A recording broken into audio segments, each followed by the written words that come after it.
Quand une femme veut apprendre à manifester, à créer, engendrer, quand elle veut mettre au monde quelque chose dans sa vie, la première chose que j'ai appris dans mon chemin, c'est d'abord d'apprendre à voir que c'est pas ça qu'on fait. Juste de prendre conscience que dans notre féminité, dans tout le setup de notre vie, comment on opère dans notre sexualité, comment on opère avec les hommes, comment on opère avec les gens autour de nous, partout autour de nous, que ce qu'on fait puis comment on opère, c'est vraiment beaucoup de la survie. Puis quand je dis ça par survie, je veux dire tout est basé pour aller prendre de l'énergie, tout est basé pour aller voler, tout est basé pour... C'est comme un scarcity où est-ce que j'ai comme besoin de ma drogue pour aller chercher de l'énergie quand je vais aller chercher de la sexualité ou dans les relations. C'est très inconscient ce que je dis, mais c'est toujours dans une optique comment je peux retirer quelque chose pour moi, comment je peux prendre quelque chose qui va m'aider à mieux fonctionner pour moi. Donc c'est vraiment un espace où est-ce que la femme est un peu tout le temps un peu dans la peur, dans l'inquiétude, dans l'anxiété, dans sa féminité vraiment profonde.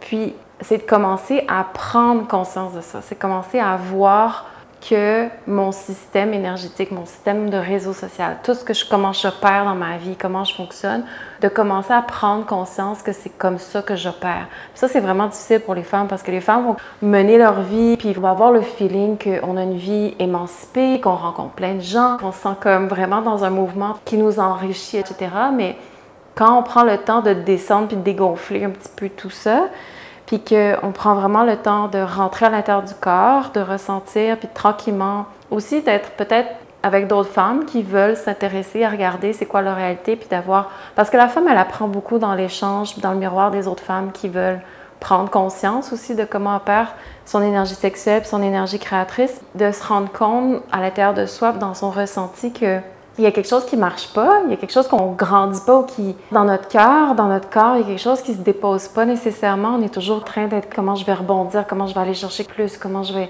Ou j'arrive pas à rester tout seul. Si on finit une relation, tout de suite, c'est comment je vais aller en trouver une autre.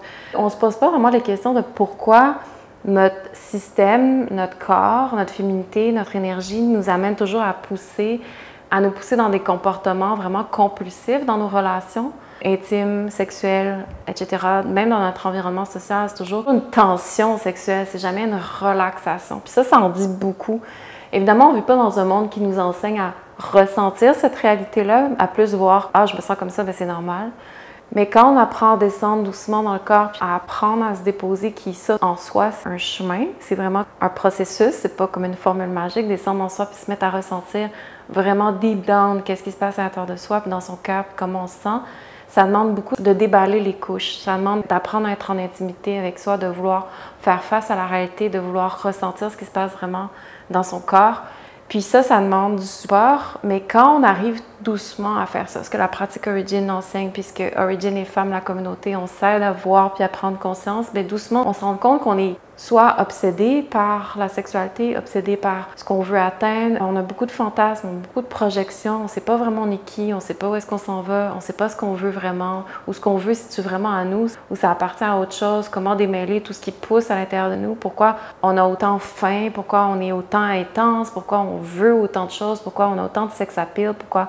Il y a beaucoup de questions qui n'ont pas nécessairement de réponse, puis ce qui est intéressant, c'est de commencer à avoir cet espace où est-ce qu'on peut se permettre de se poser les bonnes questions, puis se laisser le temps d'y répondre dans l'expérience directe de notre ressenti. Parce que souvent, on ne se pose pas les questions. Pourquoi je me sens comme je me sens? Pourquoi j'ai tout ça qui vit à l'intérieur de moi? Puis on ne veut pas aller là parce que souvent on a honte, on se sent coupable, on pense qu'on va être jugé, on pense que soit something's wrong ou soit au contraire something is extraordinaire, puis en fait ça ne l'est pas nécessairement. On ne se pose pas la question pourquoi mon système fonctionne comme ça, pourquoi j'ai toutes ces pulsions-là, pourquoi j'ai toutes ces envies-là, pourquoi je ne peux pas rester sans relation sexuelle plus qu'une semaine, pourquoi j'ai aussi peur, je suis fermée ou pourquoi je suis extravertie puis c'est tout le temps, pourquoi le comportement dans notre féminité est comme ça. On ne se pose pas la question sur qu'est-ce qui fait qu'on a mal. On s'arrête juste à comment je vais régler le problème en 2 secondes, plutôt que se laisser descendre pour dire qu'est-ce qui initie tout ce ressenti-là. Et c'est là que le chemin commence, quand on veut vraiment apprendre, disons, à comprendre notre féminité, puis à comprendre qu'est-ce que c'est vraiment de manifester puis de créer, ce qui est vraiment le pouvoir de la femme.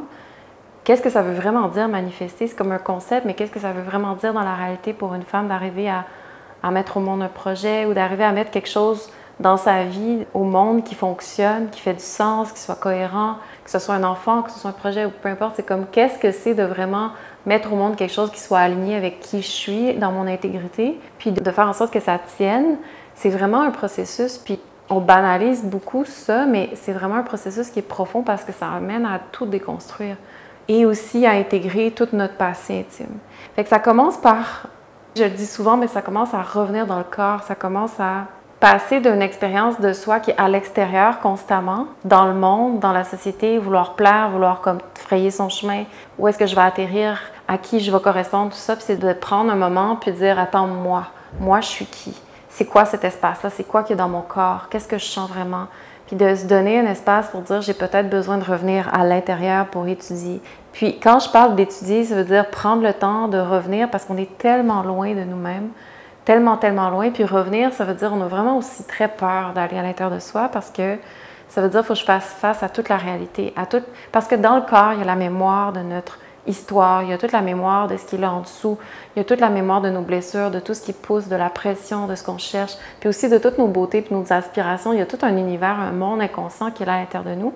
Fait que ça veut dire, OK, attends, quand je rentre à l'intérieur de moi, ça veut dire je suis prête à aller voir ça. Je fais ce choix-là d'aller découvrir plus profondément dans l'inconscient, dans mon univers plus profond, dans mon underworld, dans mes zones d'ombre, qu'est-ce qui m'attend, qu'est-ce qui m'habite vraiment. Fait que la plupart des femmes, c'est un choix qui est très difficile à faire parce que on est plus confortable de vivre dans le monde du divertissement, du confort, du feel good, du quick fix, d'être dans l'univers où est-ce que c'est toujours comment je peux vite trouver une solution à mon problème immédiat sans dire jamais « attends, je suis qui dans les racines ?» puis de me dire « c'est quoi le chemin pour aller là ?» Et ça, comme je l'ai dit, ça commence dans le corps parce que le corps, ça contient toutes les parties de soi, notre psyché, notre esprit, notre énergie sexuelle, notre womb, notre désir profond, tous les univers de qui on est dans notre intimité profonde, ce à quoi on n'a pas du tout accès, de par toutes les tensions dans notre corps, etc. On n'a pas accès à cet univers-là. Donc, ça demande de dire, je veux retrouver ces parties-là de moi, je veux comprendre je suis qui, je veux prendre le temps d'intégrer chaque partie-là de moi.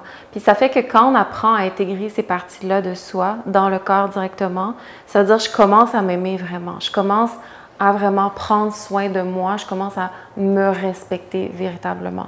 Puis ça, c'est doucement, petit à petit, ça fait que j'apprends à réclamer toutes les parties de moi, pourquoi j'ai honte, pourquoi j'ai de la culpabilité, pourquoi je me déteste, pourquoi je manque tellement de confiance en moi, pourquoi j'ai pas d'estime dans ma vie, les épisodes de ma jeunesse peut-être que j'ai pas digéré. Il y a plein de choses qu'on a accumulées puis qui sont vraiment réprimées dans notre corps, dans notre énergie. Fait que c'est OK, bien, il faut que j'aille voir ça, il faut que j'aille prendre soin de ça, puis c'est dans mon corps. Puis à un moment donné, ce qui se passe, c'est que on apprend à intégrer justement ce passé l'intime, on apprend à connaître on est qui véritablement quand on fait ce chemin-là. Et c'est à partir d'une connaissance de je suis qui que je peux apprendre à savoir qu'est-ce que j'ai à manifester. C'est à partir de savoir je suis qui dans les profondeurs de mon womb que je peux vraiment savoir, attends, qu'est-ce que j'ai vraiment envie de créer? Qu'est-ce que la vie veut de moi? Comment la vie veut passer à travers moi pour créer quelque chose? Comment mon énergie sexuelle créative veut être utilisée? Qu'est-ce que j'ai vraiment envie de mettre au monde? Puis si je ne sais pas je suis qui, disons dans mes zones un peu plus profondes, dans mes espaces un peu plus cachés, je peux jamais savoir c'est quoi que je veux accoucher ou c'est quoi que je veux mettre au monde ou qu'est-ce qui veut sortir de moi. Parce que sinon, ça part de projets ou de créations qui sont à la surface et qui n'ont pas de racines. Donc forcément, ça ne va pas tenir. Forcément, ça va juste être des échecs. Forcément, ça va juste être des choses qui vont avorter. Donc ça demande de se connaître pour manifester, pour créer, pour mettre au monde. Ça demande de se connaître profondément. Puis on ne peut pas se connaître en profondeur si on ne fait pas le chemin de rentrer à l'intérieur de soi pour digérer sa vie, son passé intime, puis descendre dans les fondations de son pouvoir, de son womb, de son utérus, siège de notre espace créatif.